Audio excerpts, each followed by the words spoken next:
আপনি কি জানেন বাংলাদেশের চলচ্চিত্র জগতের ইতিহাসে অন্যতম জনপ্রিয় অভিনেতা সালমান শাহর ছেলে বাস্তবে কে এবং সে কত বড় অভিনেতা জানলে চমকে যাবেন। এজন্য এই বিষয়ে বিস্তারিত জানতে ভিডিওটি না টেনে সম্পূর্ণ দেখতে থাকুন। সালমান শাহ বাংলাদেশের চলচ্চিত্র জগতের ইতিহাসে অন্যতম সেরা একজন অভিনেতা।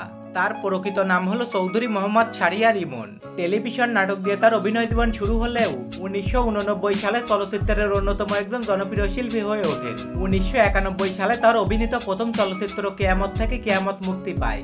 একই ছবিতে মৌসুমী এবং আগুনের অভিষেক ঘটে। মাত্র 3.5 বছরের মতো স্বল্প সময়ের ক্যারিয়ারে তিনি সর্বমোট 27টি সিনেমায় অভিনয় করেন। তার মধ্য থেকে অধিকাংশ সিনেমাই হয়েছিল ব্যবসা সফল। সালমান শাহকে একাধারে বিভিন্ন চরিত্রে দেখা যেত।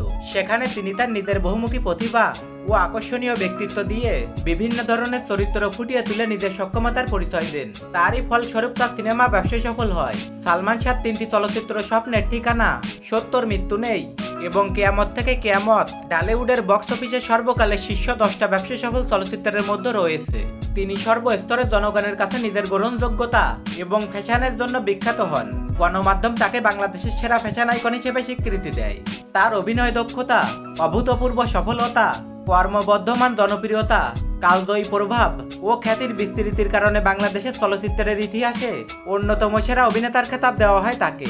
সালমান শাহ 12 আগস্ট 1992 সালে তার খালার বান্ধবীর মেয়ে স্বামীর হককে বিয়ে করেন। তবে তিনি কোনো বাচ্চার বাবা হওয়ার আগেই 1996 সালে 6 সেপ্টেম্বর রহস্যজনকভাবে মৃত্যুবরণ করেন। সালমান শাহ মৃত্যুবরণ করার কিছুদিন পর তার স্ত্রী অন্য একজনের সঙ্গে বিবাহ করেন এবং তাদের একটি ছেলে ও মেয়ে সন্তান হয়। তো বন্ধুরা, সালমান শাহ অভিনীত সিনেমাগুলো আপনাদের কাছে কেমন লাগে তা কমেন্টে লিখে জানিয়ে দেবেন। দেখা হবে পরবর্তী কোনো ভিডিওতে। ভিডিওটি ভালো লেগে থাকলে চ্যানেলটি সাবস্ক্রাইব করে পাশে থাকবেন।